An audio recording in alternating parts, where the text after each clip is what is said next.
The condition of being a refugee is such a sensitive and important one, and that's a reality in our community and along the US Mexico border.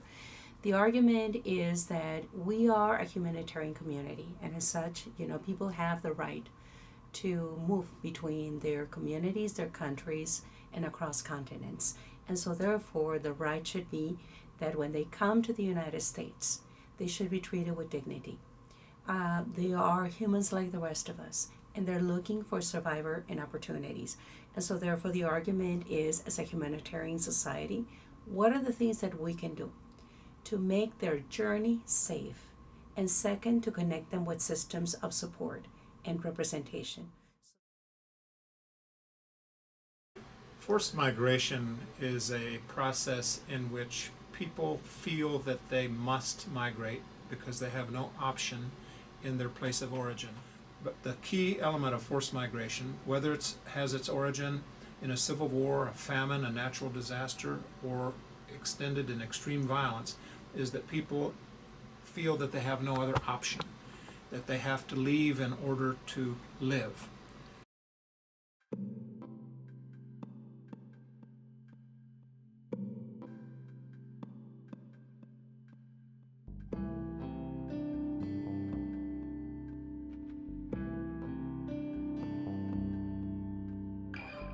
Well, children can be negatively affected by forced migration or any kind of migration when their parents are separated from their children.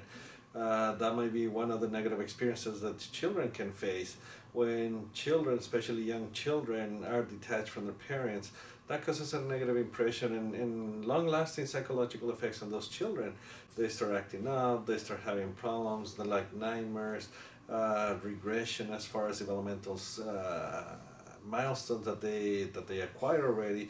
One of the best examples is potty training. They can go back to soiling again, bedwetting, and those are the things that we can see as evolving problems. Mental health issues also, even though the younger the child, the less we recognize those, but they can be also identifying those children that are coming from immigrant parents that were separated, or that they have adverse effects on their way to their final destination. A good example is what El Paso is presently doing. We have somehow become part of a humanitarian response. And when I say we, that means that collectively, professionals, non-professionals, leaders, children, youth, students, and members from the larger community are coming out of their homes primarily, and in some cases organizations, to ask the hospitality houses and other volunteers what is it that they can do. Because ideally, we would love for refugees to stay in their respective countries, their countries of origin.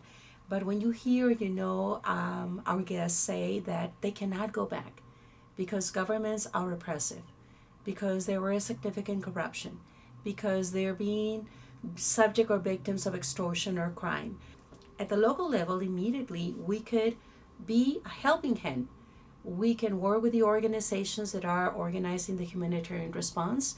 We can make sure that people are treated with dignity and respect. To help a lot of the families, whether it is processing them or taking them to a bus, to a airport, in order for them to reunite with their families. I think that's one of the most important things right now that is needed in our community, to get more volunteers to help out.